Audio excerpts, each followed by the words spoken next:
Please support the journey. We're on Venmo at BL Comedy, and we are on Cash App at $Big Laugh Comedy. All the proceeds go to comedians and production crew. Keep us alive, keep us going, keep the journey going, keep wandering. Thank you, guys.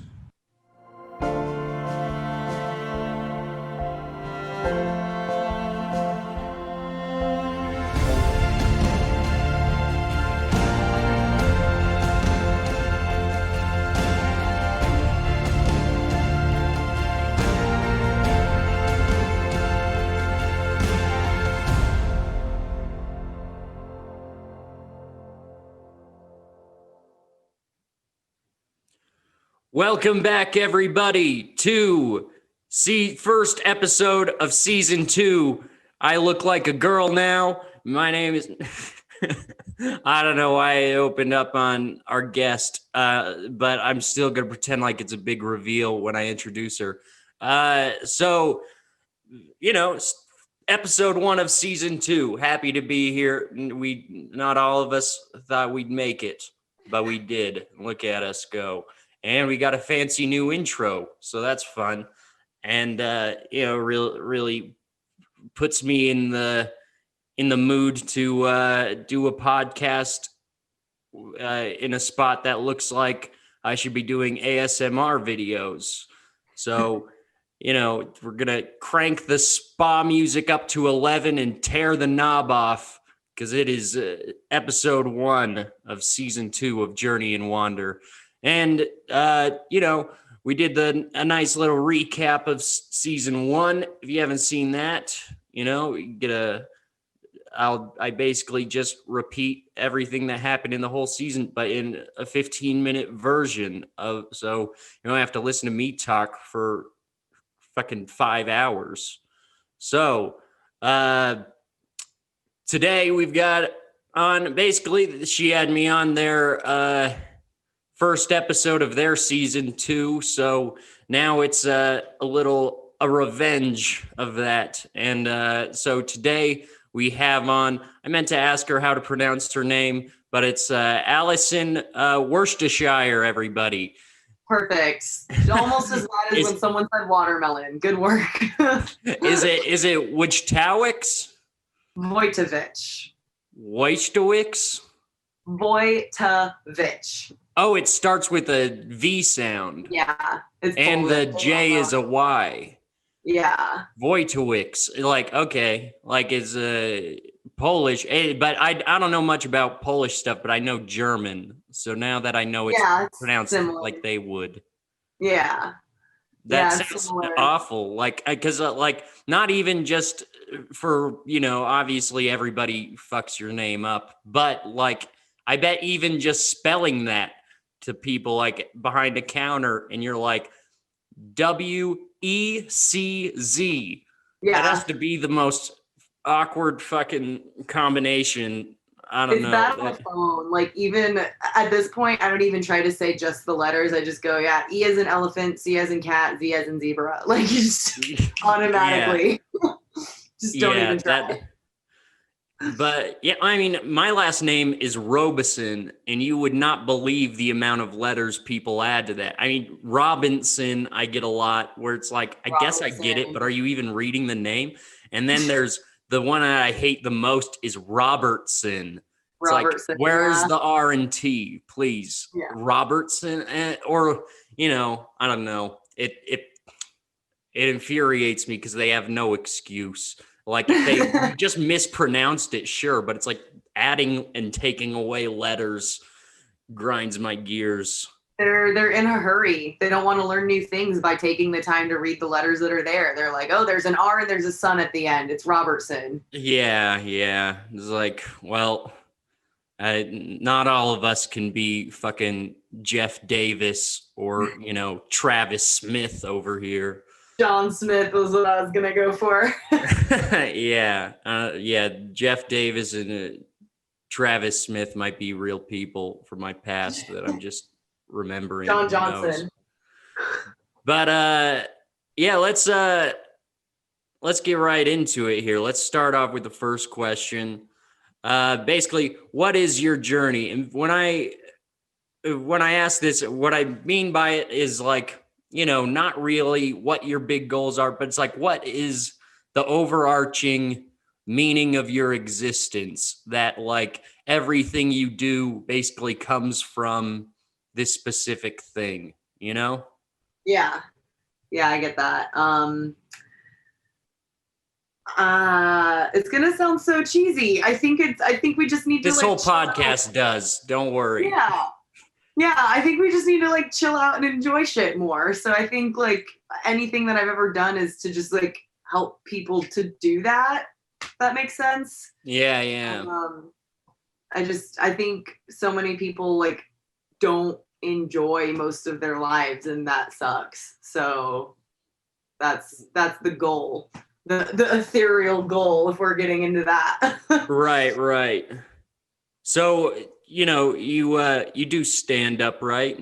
Mm-hmm. And what other things has that, what other products are there of that goal? I started out as a theater kid, so I've been on stage like most of my life doing either that, singing. I was an orchestra kid. Like I've just done shit on stage most of my life, and yeah, so just any form of performance that I've ever done is that. And then my real job is in like the health space, but like not like pharmaceuticals, like training, nutrition, mindfulness stuff, like trying to help people feel good, basically.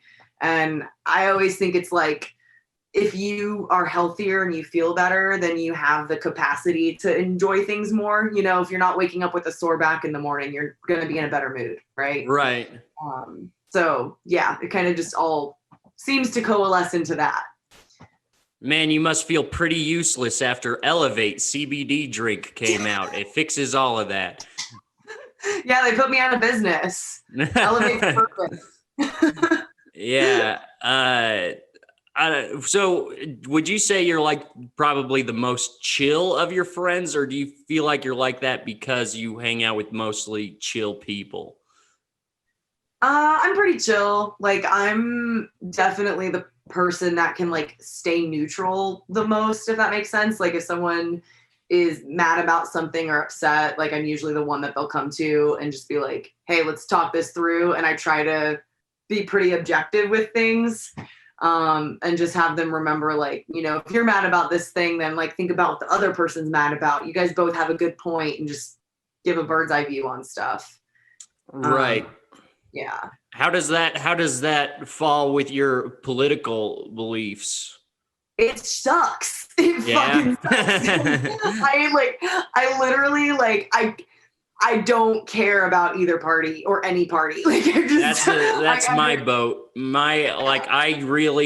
It's like I don't believe in free will, and I don't know, when people like hype up, I don't believe politics anymore. When people like hype up whatever, or like say something that their favorite politician said or anything, I'm just like, it's feels like they're like, no, these cookies are good. It says premium on the package. It's like none of it's. I don't know.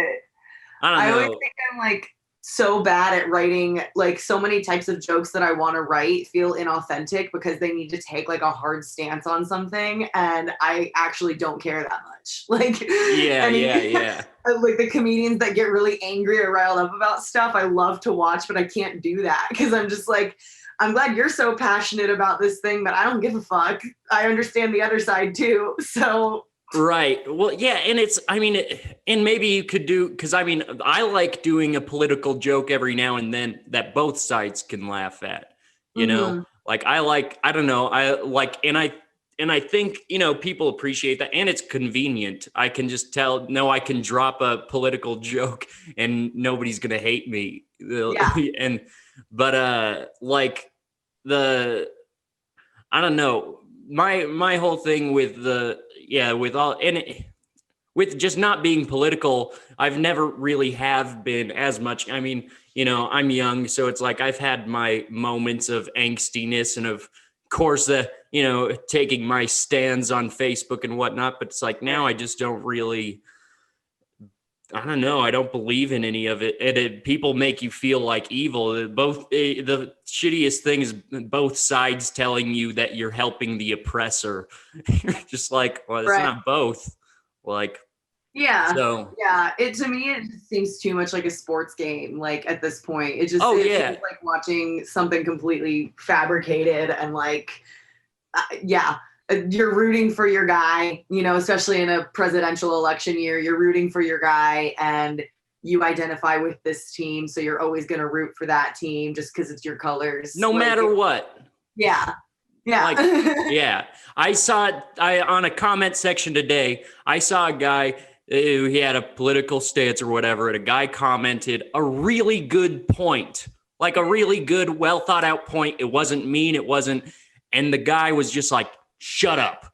And I was like, and he's like, what are you talking about? He goes, shut up, you loser. And it's like, are you kidding me? It's so obvious you don't have an argument for that really good point. Right. And you're just going to say, shut up, loser. We're not accepting this here. It's like, that sounds like fascism to me. But okay. That's 2020 is the best year to see that, especially on social media of like, Trump supporters or like not Trump supporters, either one, they're like, if you believe in this, unfriend me because I don't want that. It's like, oh, well, you're just making the division worse. I know. Like, it's like, I honestly look like that's my whole thing too with the Black Lives Matter movement. It's like, of course I believe all of it, but I don't want to add to the hype because I think that's what they want. They want to keep us divided. They want us on Facebook going, if you're against this, unfriend me. And it's like, I don't want to contribute to the division that they clearly do so they could just get away with all the other stuff. They want us fighting over this bullshit. So, That's such a good point. So like I'll like drive for Lyft on the weekends for like extra money sometimes. And I did it last week and I get this call and I pull up to this guy's house. He's got 2 different Trump signs in his front yard. And I'm like, hell yeah, let's see what's about to go down. Like, is he about to fight me? Like Lyft requires you to wear a mask in the car as a passenger. And I was like, is he going to fight me about this mask right now? What's going to go down? And so he like gets in the car. He's probably like 32. Like he's a young guy and he like gets in the car and within 5 minutes is like doing the young Republican spiel about like, oh, I'm fucking sick of these masks. And yeah, when I was going out back in April, I had to wait 30 minutes for an Uber and like all this shit. And I was just like, bro. That ass pussy is not real. My wife's a doctor. She said so. Eventually I was just like, I was like, how much of you actually is like fully believing all of this? And how much of you is just like, fuck it, everyone expects me to be like this because I support Trump, so let's lean in, Like, yeah. How much of this is a choice and how much of this is an actual belief? Yeah, because it's like there are the real, like, going back to comparing it to sports, there are people who really believe everything that people say. But then it's just like watching sports. Sometimes there's like the person who's not into sports, but is trying to fit in, and you see him go like, oh yeah. And it's like, seems super fake. And you're just like That's it's like me. that. I don't know. It's that type of shit. Like, that person goes the hardest. That's me. Like, oh, really? If you're gonna make me go to a game, I'll literally be like, fuck yeah, body paint, let's go. Like, your team sucks. And I'll like get into it and not mean any of it. And I'll go home that night and be like, yeah, I didn't care. But everyone's like, why were you doing that? And I'm like, because it's fun. Yeah. Well, no, and I get that. I mean, I've always called sports basically recreational tribalism, where it's like, it's fun to just get into it and hate people for no reason. Yeah. And I mean, don't go burn down your city when, your team loses, but like, it's fun to have stakes. Yeah. Yeah, just rub it in their face, like, fuck you, you lost. Haha, I had nothing to do with the outcome, but fuck you. Right. Well, do you feel like you're do you feel antagonized a lot for not having a political alignment? I feel like people like expect me to, and then when those discussions are happening and I stay out of it, it's almost like they think that you think you're better than them for not it like joining in, you know? Right. And it's not that, it's just like I like hearing both opinions because I'm like, please, someone convince me enough to give me an opinion. Like, Oh, I know. And it's know? I totally get that. I mean, I don't know. I usually stay out of political conversations, but it's like I do like, but and then the other thing too for me is I I don't think I'm smart enough to have an opinion. It's like people are like, really, you're not going to fight for what's right? And it's like, I'm too dumb to even know what that is. Like, just like, The let me. intricacies of this at this point, we've created such a fucked up web in this country. It's like, what's even real? Like, Well, and nobody's political activism is even capable of doing anything at this right. point. I feel like it's like, everything is so, I don't know, then I feel like that's one of the reasons why they divide us so hardcore is they want just two equal sides just fighting each other, and they don't really, nothing actually gets done. And Yeah. it's just he said, she said bullshit, like gotcha statements. And it's like, I don't know. It's That's so, why, like, when people are like, oh, I was like, especially this election, everyone's like, I hate both of the candidates. What do I do? And I'm just like, well, pick one candidate for president and then vote the other party in for Congress. Like, if you're confused, or, do that. I always vote like whatever, whoever I want, even if they're not going to lose or even if they're not going to win. And everybody's like, oh, then you're throwing your vote away. And it's like, well, if everybody thought like me, we wouldn't. It's like, third party candidates don't stand a chance only because everybody doesn't think they do. Exactly. And Like, there's a thing, I don't remember what the law was called because I was like very much wanting to like consider third party in the last election. Like, right. And there's a law somewhere that like allows for like greater funding to the two main parties, which is why they always get so much money and attention. I don't know, there's like a government whatever. See, I'm not smart, I don't know how this works, but there's something in there where like if a political party gets 5% or more of the national vote, then it like also gets more of that funding. And so then I was like, oh shit, that's how we break the two-party system. We like get everyone to agree on a third-party candidate, get them 5% of the national vote, and then the next election there's three parties that all have that funding. So like there are literally loopholes in the laws that like would cause the two-party system to break if we actually let it. Oh yeah.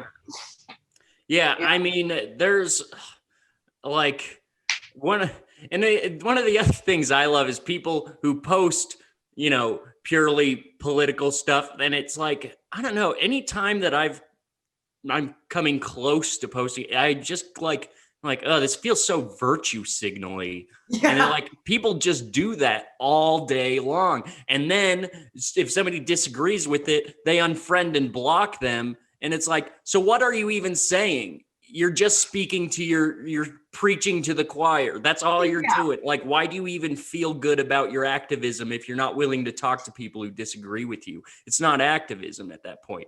I don't know. It's just this is getting way more political and less personal than it usually is. I do feel like it kind of falls into your goal, but yeah, the only political thing I've ever posted was just a quote that says, life begins at the end of your comfort zone. Listen to each other. That's all I said. On Carter's episode, he said something like, your comfort zone will kill you. And he goes, and honestly, I don't think that's a bad way to go. That sounds like a Carter quote. He's just like, yeah, your comfort zone will kill you, but is that really the worst way to, he goes, people get mauled by lions and stuff.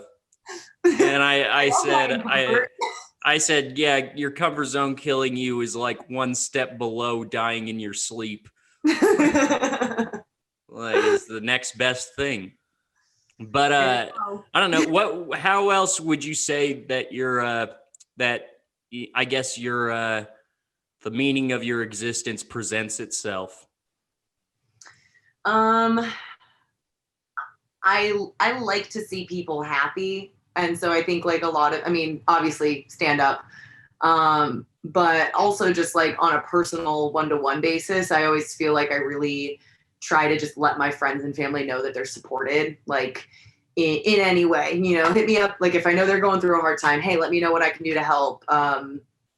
This weekend was my brother's wedding. So I was like, hey, what do I need to do to set up? Do I need to come in early? Just shit like that, not nothing like major, but like just whenever I can take care of things for them or help them out, like acts of service really come out for me. Okay. And then so we make each other laugh in that way too.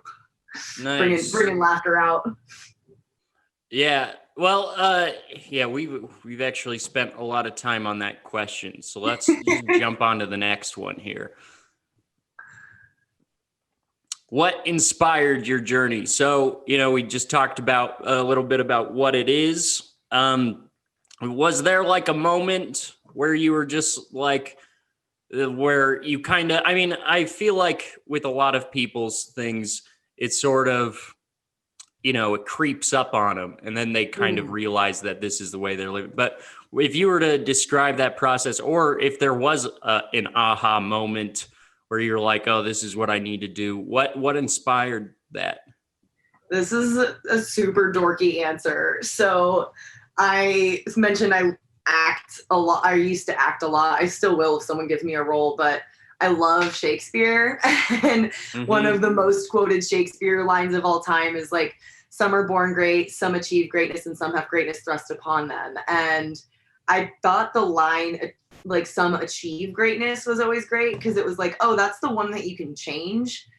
And that's relevant because I always just believed in hard work and, putting in the time to get what you want. And this kind of ties into one of your later questions that you're going to ask, but I definitely went through a period of like disordered eating and all that stuff. And I realized as I was coming out of it that like I wasn't helping others. I wasn't being nice to myself. I wasn't performing at the time. I wasn't doing like all of the things that basically I said I do now to like do my journey.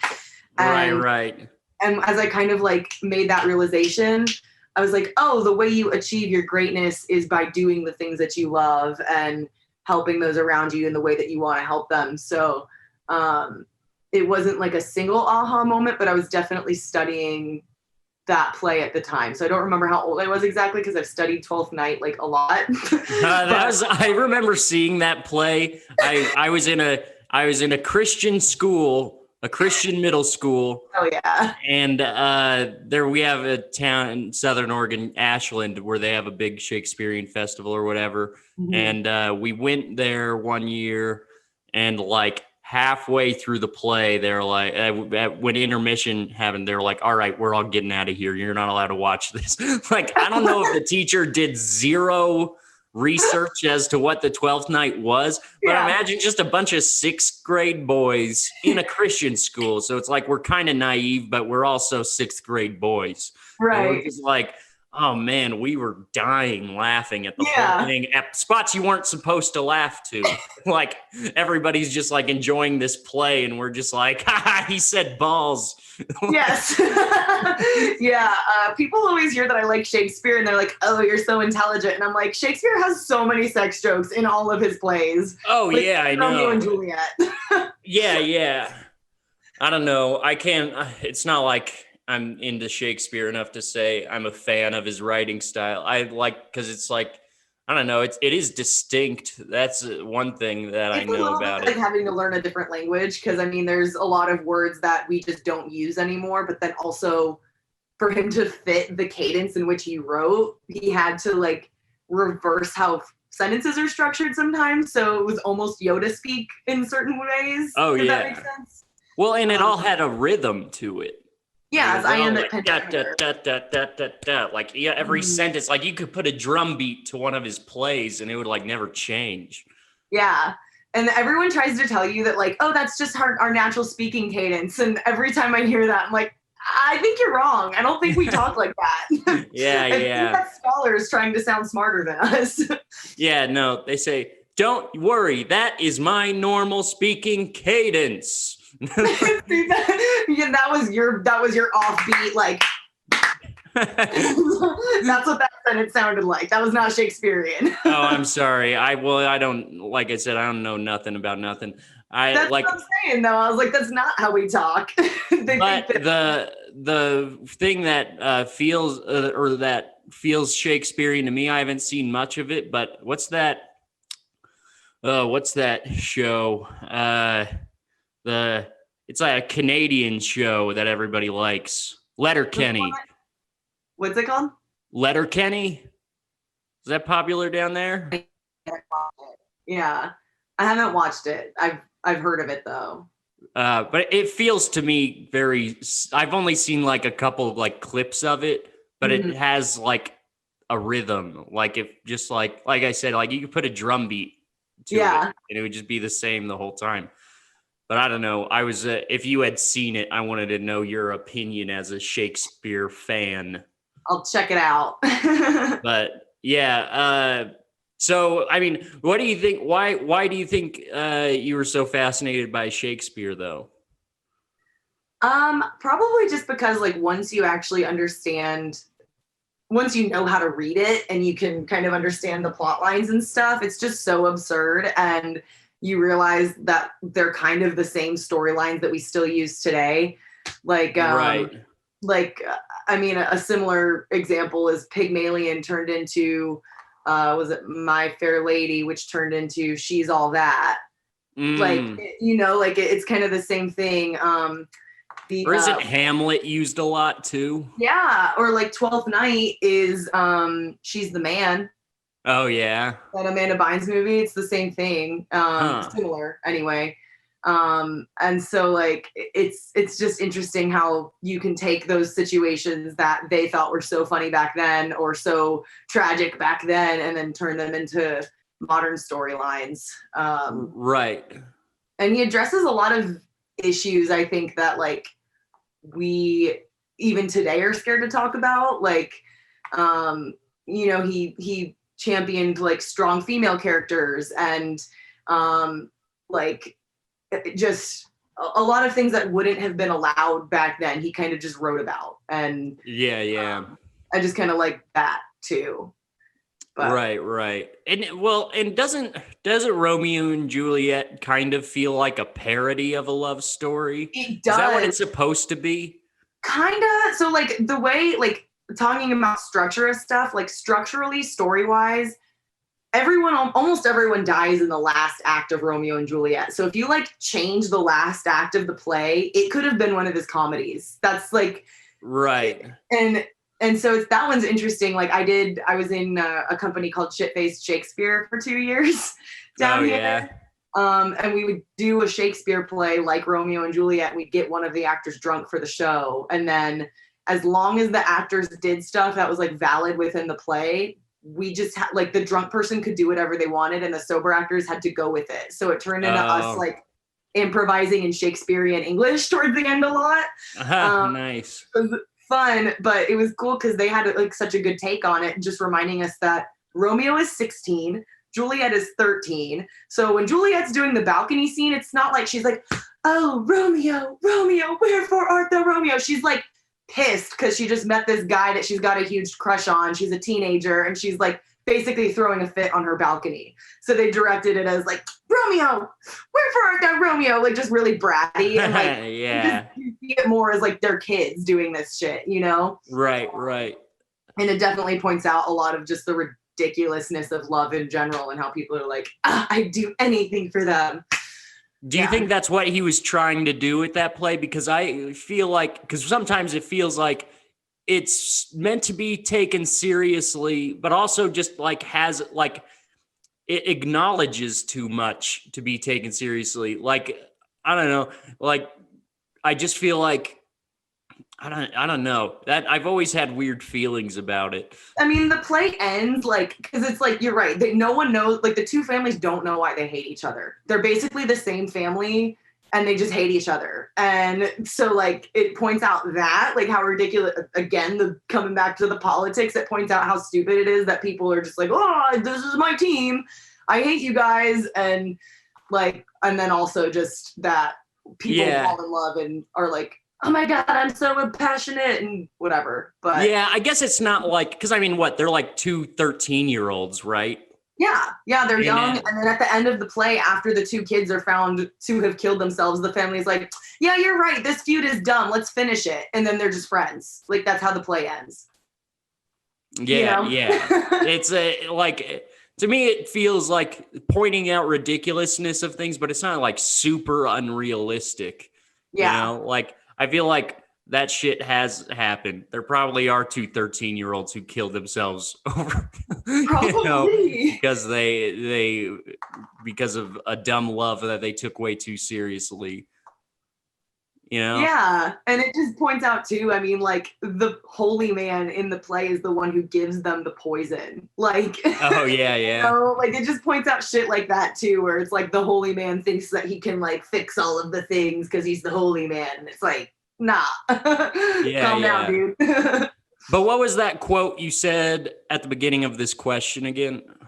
Some are born great, some achieve greatness, and some have greatness thrust upon them. Okay. And you were fascinated with the some achieve greatness line, right?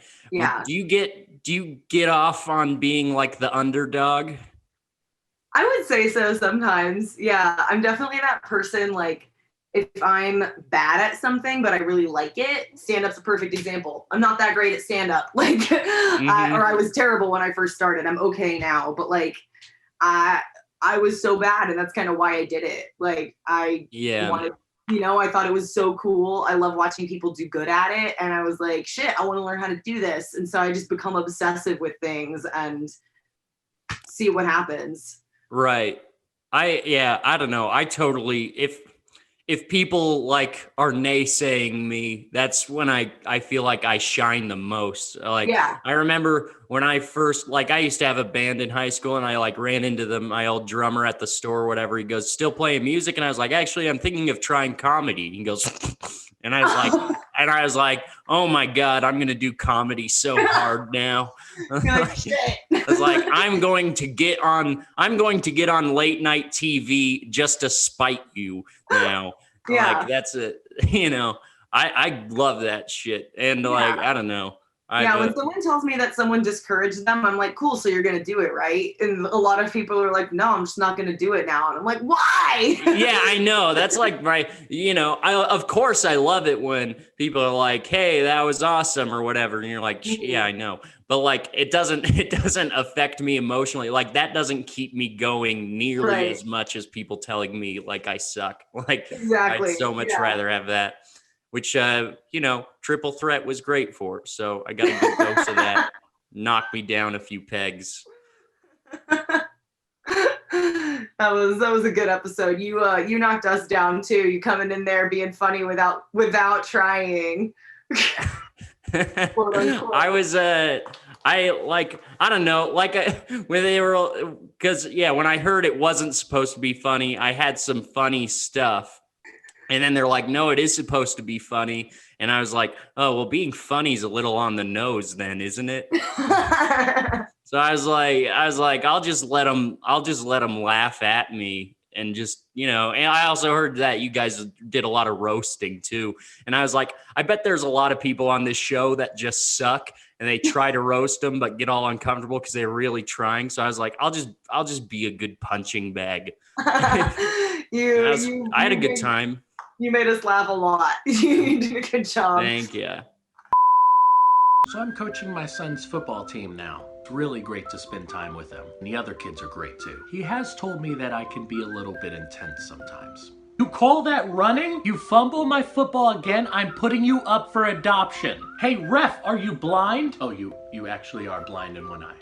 Oh, I'm so sorry. I think I need to ease up a little. Reduce your stress with Elevate. Elevate enhances your mood, prevents hangovers. It has 0% THC, it's calorie-free and works in minutes. If you want to relieve stress and feel better overall, try Elevate. Great hustle out there, guys. Great job. What are you talking about, Dad? We lost. Yeah, but whatever. We're getting pizza anyway. Go to www.amahealing.co/elevate and use promo code BLC and get 20% off for the next 24 hours. Then 15% off after that on all AMA products. Yeah, let's move on to the next question.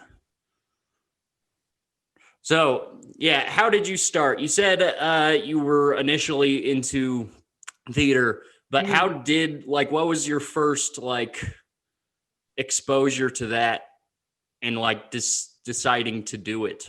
I was in 6th grade, and my local high school needed kids for their production of A Christmas Carol.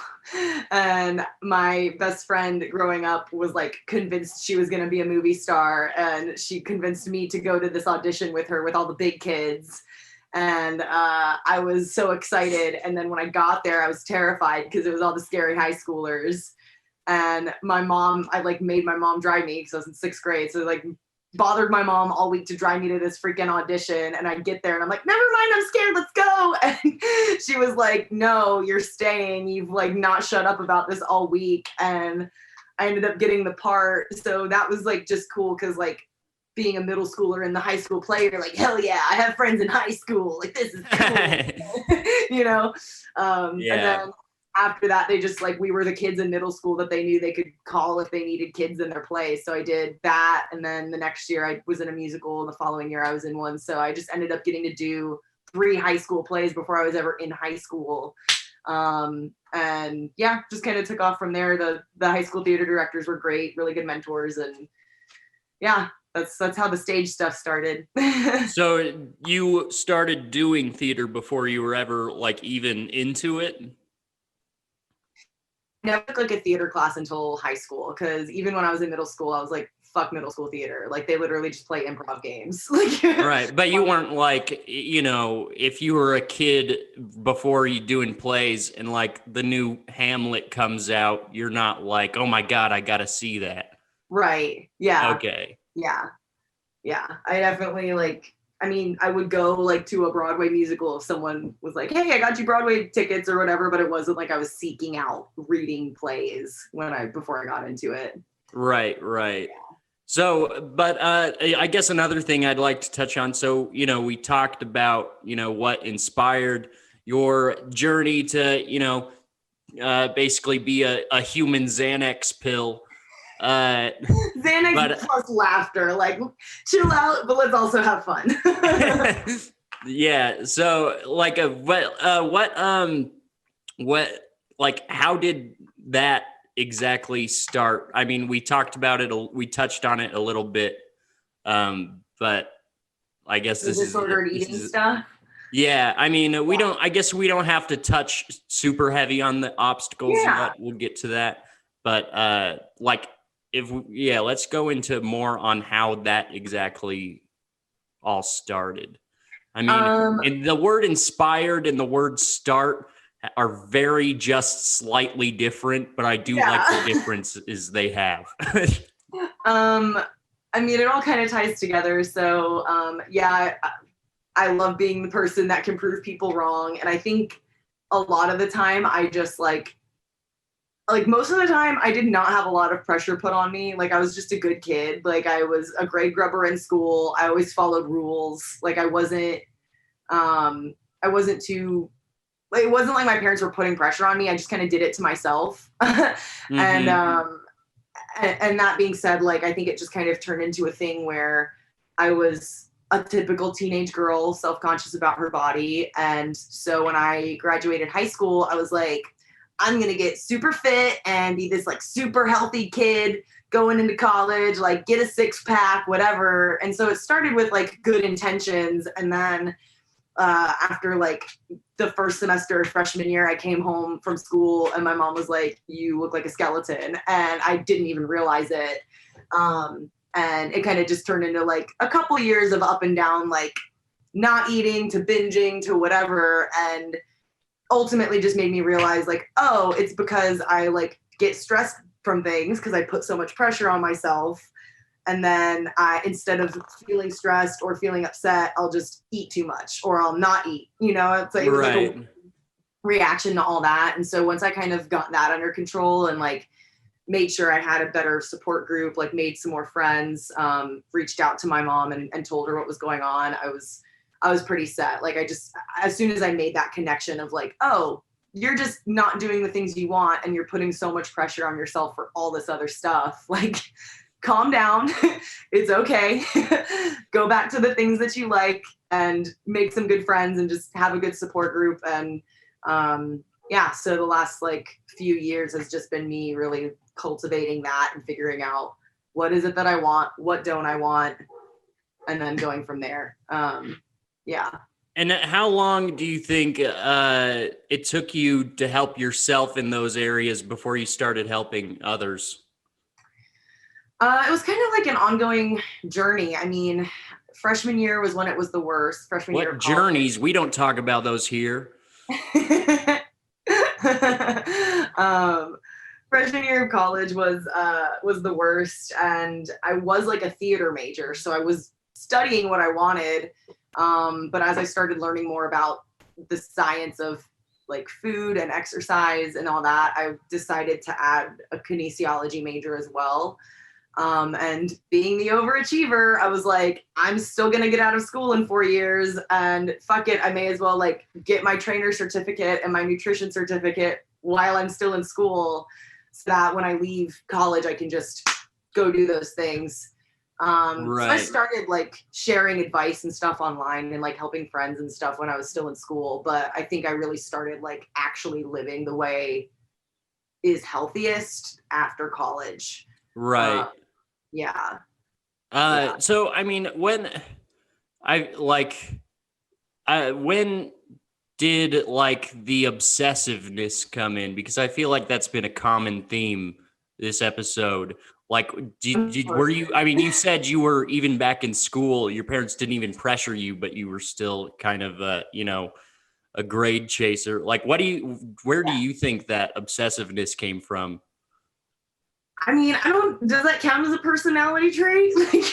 Obsessiveness? I don't know. Is that a mental disorder? Well, no, I guess maybe obsessiveness was a bad word. Well, no, it's not. Cause here's the thing, alcohol and like all that shit is like a thing that I've never really even wanted to go near. Cause for the longest time I thought I had like an addictive personality. But I really I say that to people. I'm like, I used to think I had an addictive personality because I will find something that I like and just do it a lot. But right. There's a difference between addictive and obsessive. And I would say it's like obsessive. I just find something I like and I do it. Right. Well, I just say obsessive because it was like, like you said, you were heavy into your grades. And then, and then when it got to self-improvement, once you got out of high school, like that to me seemed, and I mean, honestly, I couldn't pinpoint the difference between addiction and obsessiveness, I guess. But then it's like, and then you go, you're in theater and you're doing all that, and then you do stand up and, you seem pretty obsessed with that, like with the process of getting good and whatnot. Yeah. But yeah, so you wouldn't use the word obsessive, you think? No, I would. I would use okay. obsessive. I would not use addicted. Yeah. But yeah. Do you think you were just always like that? Like that's just how you're wired? Yeah, like genuinely. I can't think of like even stupid shit. Like my mom would use, like when we do like arts and crafts together when I was little, she'd like teach me how to do a new arts and craft, and every day, like, Mom, let's do it. A little bit on the spectrum about it, I don't know. I miss Little League sports. That was so much fun because it was just a good place to obsess about something that doesn't matter. Like you could just be like, oh, we're going to beat this team, or like just go to practice. And like, I never played football until 8th grade. And usually everybody playing football in 8th grade has been playing football since especially in Texas, it was since they're fucking 5 years old. And so I've I never played football, but I just went into it going I'm just going to enjoy getting obsessed at being good at this. And I was I don't know. I wasn't by the end, but it was still fun. Yeah. I miss that. Yeah. Yeah. Kind of. And going back to the achieve your greatness line, to me, I think, the health stuff obviously is super important to me, and so is like doing what you're passionate about. And I really think that like the way that you achieve, quote unquote, achieve your greatness is to be a little bit obsessive. Like you know, Right. like but it's like a soul fulfilling obsession. It's not like I really am into meth. If Yeah, that makes yeah. sense. I mean, I was reading a book my therapist had recommended, and it just kind of like it's called Iron John. I don't know if you've heard of it, but it's basically just about, it's an old story taught for a long time, talking about the basically how like the coming of age for men story. And Yeah. it like uses a lot of metaphors. But one of the things is they were talking about the different types of men. And that one of them was the glorious ascender. They're always looking at the sky, always trying to get on top of things. And like just the way it was described to me, like really reached out to me where I was like, I don't know if that's what I am, but it's what I want to be. You know, Yeah. like, and that's what that Shakespeare line reminded me of. It was just like, you know, this, yeah, like, because if I were to describe my journey as, you know, in generally as I can, it would be that I'm trying to cultivate a perspective that is capable of captivating people in a special type of way.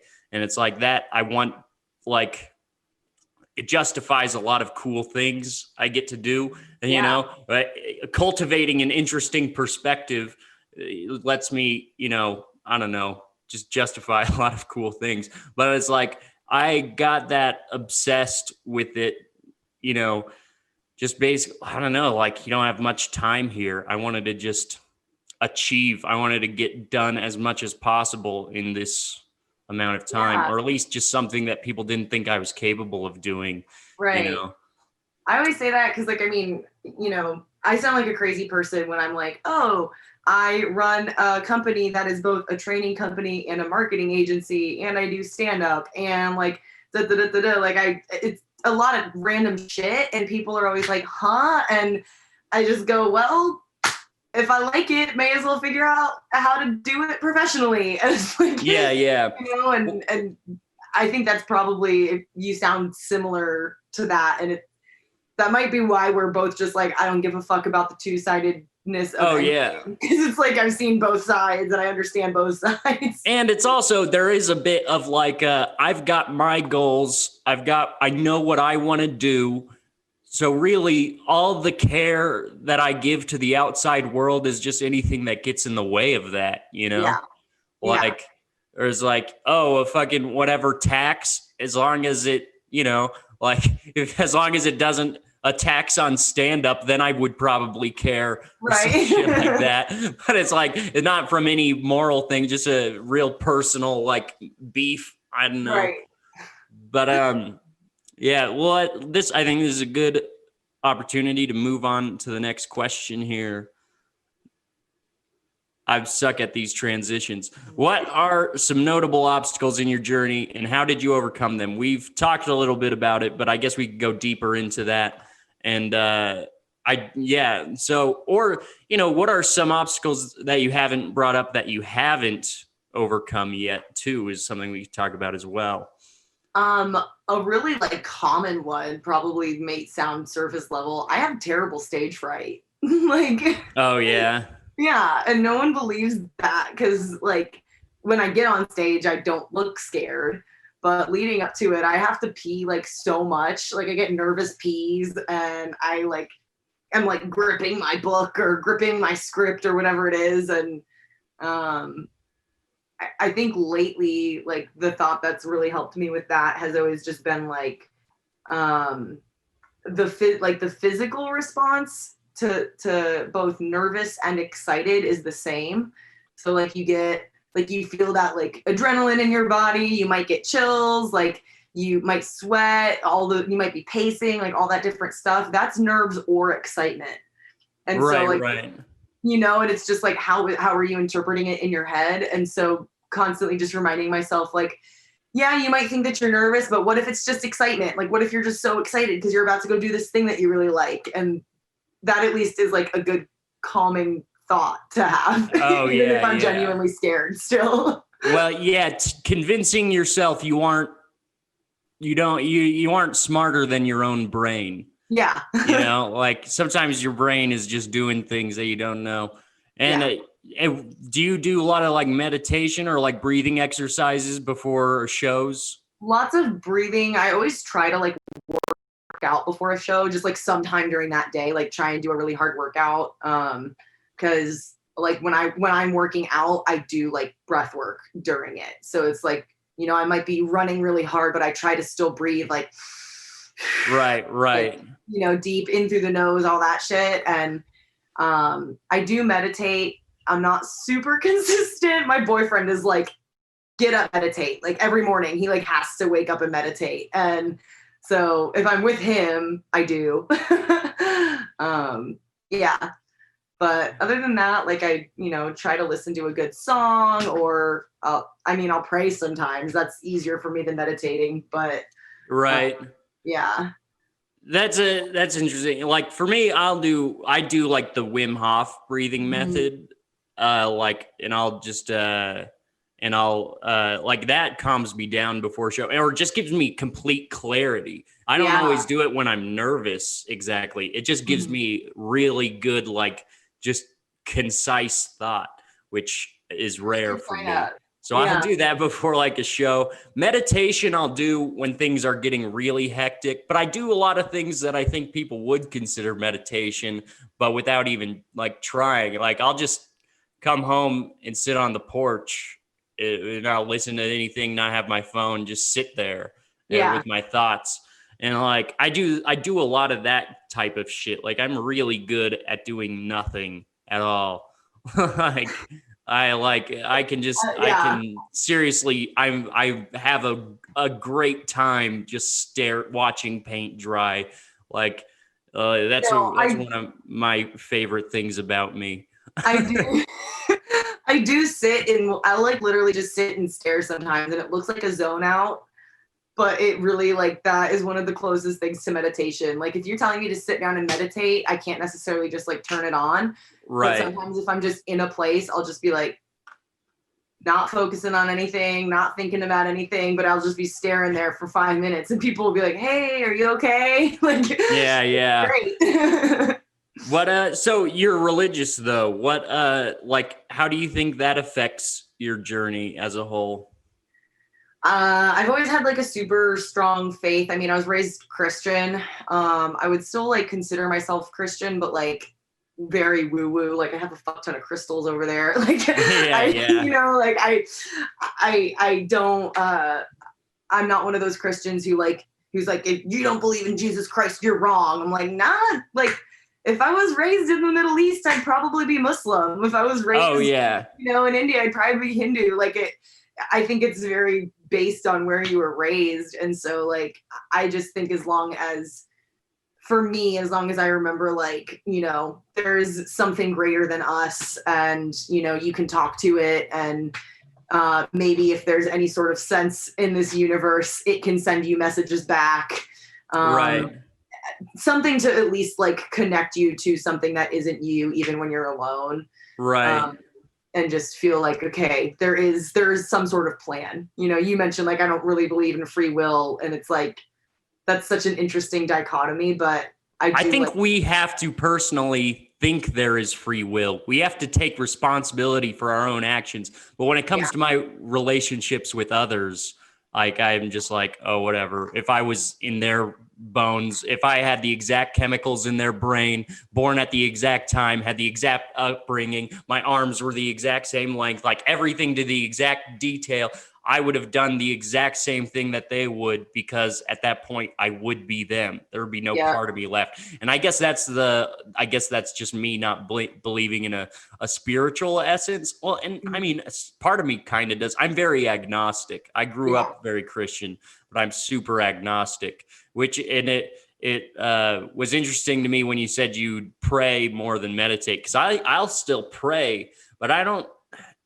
know if, like, I don't pray for things to happen. I Yeah. usually pray for like states of mind. Yeah. Like it's usually when I'm have super bad anxiety, I pray and I'm like, please get me through this. And I don't know if it's that I'm talking to God or if that there's a part like it might be my low self-esteem, not believing I'm capable of calming myself down. So I have to convince myself there's another entity doing it for me, you Right. know, but it helps. I really enjoy it. Yeah. I mean, if a placebo effect works, it still worked. Like, yeah. I think I like that a lot. And I've always thought of like prayer as like you talking to the thing and then meditation of like you trying to sit and listen to it.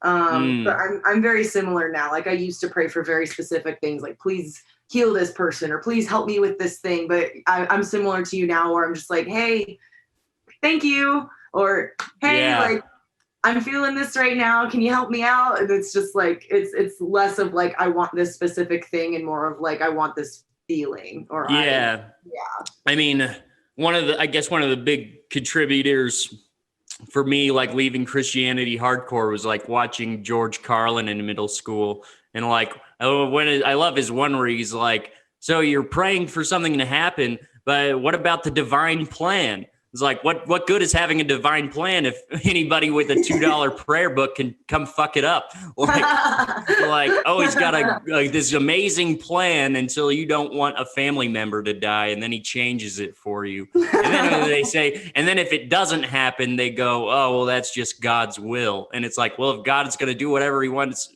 to anyways, why pray to him? I pray for it. Yeah, that's one of the many things that doesn't make a lot of sense about any religion. There's so many dualities. Yeah. Well, yeah. I mean, but it is still like, because I was raised very religious. Completely not believing in a God doesn't sit right with me. Like, you know, like I don't know. That's why I guess I'm just still pretty agnostic. But did religion help at all with your obstacles?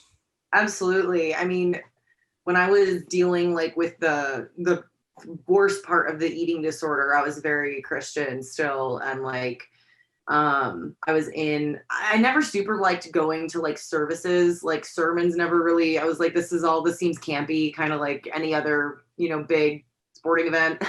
And like, but I really liked small groups where we could like kind of go into a little specific part of the Bible and be like, okay, how does this apply to life today? And like, what lessons are here? And so like the summer that it was really bad, I was in a Bible study and I like they just so happened to assign like this devotional workbook to us. And so I was like, all right, like I hate everything about what I'm doing in my life right now. Let me just like commit to this and see what's going on. And so working through that book really helped me like learn a lot about forgiveness and compassion and things for myself, as well as other people that I was upset with in my life at the time. And so that was a really important chapter for me. And it's still like those lessons still apply a lot in my life today.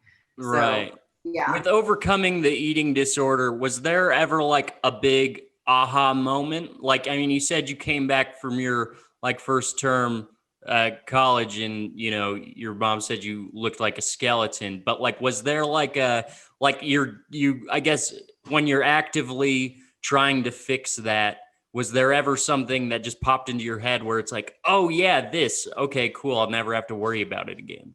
It was more dramatic than that. It was like my junior year of college, at which point I was not like starving myself anymore. And it was definitely not like a regular occurrence for me to have like a bingey episode or anything. Mm-hmm. But something stressed me out. I don't remember what it was, but something stressed me out. I just binged like on whatever I could find. And it's weird when you say that because it's food and you're just like, well, stop eating. But it's kind of similar to like someone who just feels like they need to just chug a lot of alcohol. Like it's just. Oh, yeah. Well, because I mean, with eating disorders, I feel like the disorder is not finding balance, is like not being okay with the balance. And so it's like, yeah, you can tell them to just start eating, but then they'll probably just start eating way more. And then it's like, then when they're not eating, or when they're eating too much and they get too fat, people are like, oh, just eat an apple and go on a walk, Yeah. like, I don't know. Yeah. There's so It's little, very- I don't it's know, I guess very- understanding of like how that's very similar to the addiction mindset, I feel like. Yeah. And from the like neurology standpoint, it's very much defined as a serotonin, a low serotonin level in the brain, which is the same indication for depression. So those two are actually very highly linked. Right. But I had this episode, and I had never like made myself get sick before, but I just felt so shitty and bloated that I was like, I gotta do it. And so I like went and made myself get sick. And when I like finished, I looked in the bathroom mirror and my eyes were puffy. And I was like, what the fuck? Like I literally looked like someone had punched me in both of the eyes, but there was no bruise. So it was just like really puffy. And I was like, this is weird. And I just was so upset that I was like, whatever, I'm gonna go take a nap. And I went and I like took a nap. And when I woke up from the nap, the puffiness was gone, but the whites under my, all of the whites in my eyes, all of those capillaries had burst from the pressure of me getting sick. And so I just had like red in my eyes, and I was actually in a play at the time. So I was like, I think the show was opening in like 3 weeks. And I was like, what the fuck? They're going to see me on stage with like red eyes. And that was when I called my mom, like for real, and was like, hey, this happened. I know you've been telling me for a while that you're worried about me, but like this actually happened now. I'm sorry. Like, can I just call you anytime I'm feeling stressed and like about to do this again? Cause I don't want this to happen again. And she was like, absolutely. Like, I love you no matter what. She's great. Like all that stuff. And I even actually like lied to my like co-stars and my directors about what happened. My character got, this sounds so aggressive, my character got an abortion on stage. Like I had to like scream as if I was getting an abortion on stage, like an old fashioned before they were legal one. And so I like showed up to rehearsal the next day with bloody eyes, and they're like, what happened? And I was like, I think I was just screaming too much in rehearsal. That was it. But I was like, okay, I don't want this to happen ever again.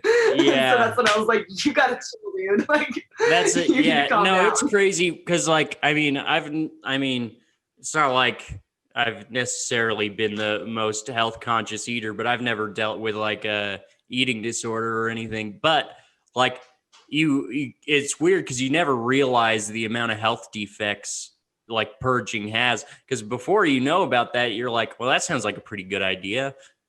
Like you just get to eat whatever you want, then you don't have to deal with any consequences. But that.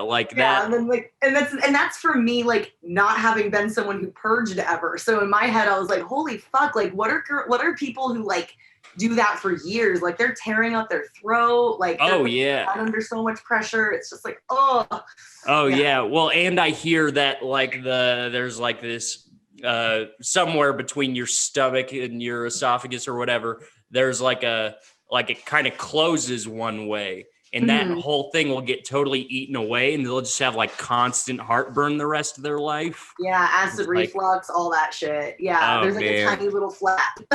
Yeah. Well, I mean, I'll highlight again, I'm horrible at transitions, but we got to move on to the next question because we're already at an hour. But so where are you now in your journey? Like if you were to talk to, yourself, pick a point in time where you doubted yourself the most and you had to get them through that, where would you tell them you are now to kind of give them some peace of mind? I would say I genuinely do not have urges to either starve myself or binge anymore, which is great. Like even when I was eating but much better, that was like a go-to stress response for a long time. And that's just a consistency of being like, this isn't a healthy way to do it. Call someone, whatever. And then just like from a professional standpoint, just telling that person, like younger me, like, hey, things get better after college. Like as much as I was an overachiever academically, like I hated school. I just wanted to get out. And so like letting my past self know that like, hey, you get to work from home on the computer and make decent money at it, and then also perform whenever you want. And like, hopefully you're on your way to making money at that too. Like you're kind of you're kind of on the way. Like it's getting there. You've got a solid group of friends. You're not like rolling in the dough or anything, but you're doing okay, and like it's a good spot to be at. Do you feel like this is one of the first times in your life where you have real like momentum? Yeah, for sure. Momentum in a good way, not just me feeling like, oh, I need to get out of this thing, or I haven't achieved this thing yet, so I need to keep going for it. It's like I said, I mentioned I hated school, so my goal was always to just like be great at it and get out. Yeah. But yeah, so that's a good way to put it. Nice. Well, yeah, let's just quickly move on to the next question. This is only supposed to be an hour, and we're at an hour, Sorry, 4 minutes. No problem. I suck at, I started keeping a timer here to pay more attention to the time, and I don't.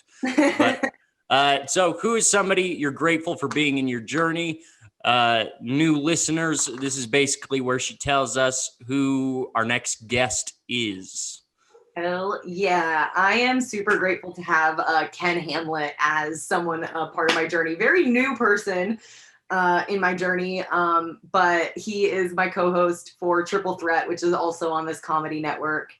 And, 2020 has been a strange year for a lot of reasons. My stand-up has not improved that much because I haven't been allowed to do it, but I've gotten much better at roasting and hosting and all that shit because of this show. And Ken is just like such a good co-host and genuinely nice dude. He won't want you to know that, but he's super kind. No, I've met him like backstage. Like I've had one show with him, and I think I brought it up in the pod, but I don't think he like really remembers me. But like it was a show in Salem, Oregon, and I was still fairly like new to performing out of town. I mean, I'm fairly new to comedy in general still, but I was like just kind of getting my legs performing out of town, and I did decent, but then like Ken went up and he just like killed harder than I've ever seen before, like from a local or from a, somebody who isn't famous yet, somebody in our circle.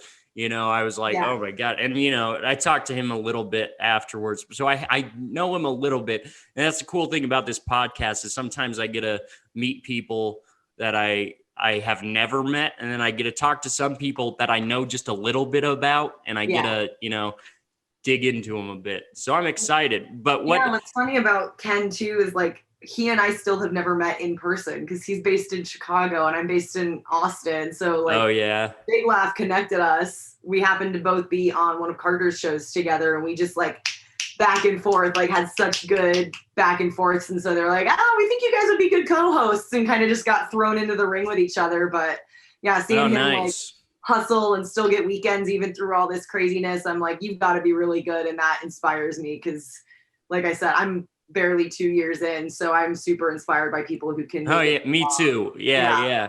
I thought I was the youngest comic on here, so it's cool to know that I'm not. Yeah. Like I think I would say I've been doing it for almost 3 years if COVID didn't happen and I was out for like 6 months. Yeah. But I mean, yeah, like I'm still fairly new. I started in January of 2018, like the first week of January. So it's nice I get it. Or no, it might have been 2017. Was it 20? No, it was 2018, definitely. Yeah. Mine was May 2018. So I'm like kind of 2 years, but also COVID. So it's like, is it 1.5? Like what? Oh, yeah. Right. Yeah. But so how do you think Ken has he I guess helped your journey, I guess, at all? Like you said, doing the show helped with roasting a lot. Did Ken have a lot to do with that? He give you some pointers or something? Or not was it just being around him? It's just being around and like having I just love it when you find people that you can just easily riff with. Oh yeah. And he and I have that. Like it's our comedic styles in that show at least match each other very well. And we can kind of just like keep the ball rolling with each other. And I've always found that to be one of the hardest things to find. Like you can like joke around and like extend a bit with a lot of different comedians and just fuck around, but someone who actually has a very similar comedic style and timing and brain wave as you is hard. And so that's been very helpful for me. Yeah. Nice. Well, yeah, I'm excited to have him on, and we should probably wrap this up. But for those of you that don't know, Allison will be on next week to basically co-interview the Ken Hamlet interview, and then we will never see her ever again. But thanks for coming on. That was a good episode. Good way to kick off the new season. So thanks for coming on, and we'll see you next week. All righty. Thank you guys so much. This was Journey and Wander, episode 1, season 2. Please support the journey. We're on Venmo at BL Comedy, and we are on Cash App at $Big Laugh Comedy. All the proceeds go to comedians and production crew. Keep us alive, keep us going, keep the journey going, keep wandering. Thank you guys.